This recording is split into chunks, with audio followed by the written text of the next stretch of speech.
Penny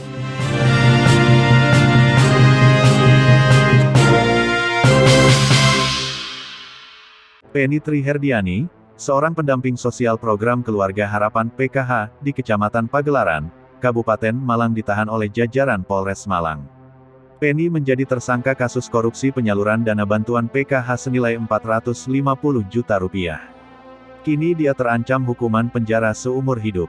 Kapolres Malang AKBP Bagus Wibisono mengatakan, Satreskrim Polres Malang sudah menyelidiki kasus tersebut sejak 2 bulan lalu.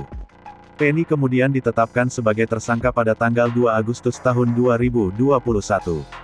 Tanggal 2 Agustus tahun 2021 penyidik Satuan Reskrim Polres Malang melaksanakan gelar perkara peningkatan status saksi terlapor sebagai tersangka berdasarkan sejumlah alat bukti yang cukup.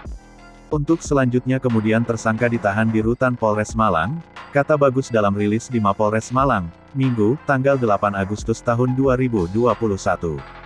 Bagus mengatakan, Penny menjabat sebagai pendamping sosial PKH di Kecamatan Pagelaran sejak tanggal 12 September tahun 2016 hingga tanggal 10 Mei tahun 2021.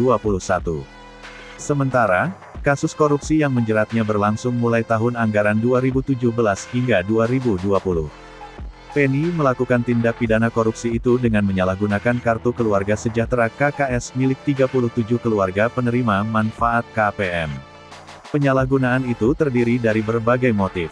Penny menggunakan uang hasil korupsi itu untuk keperluan pribadi, seperti membeli barang-barang elektronik dan kepentingan sehari-hari lainnya. Penny dikenakan pasal 2 ayat 1 subsidiar pasal 3 subsidiar pasal 8 UU nomor 20 tahun 2001 atas perubahan UU nomor 31 tahun 1999 tentang pemberantasan tindak pidana korupsi.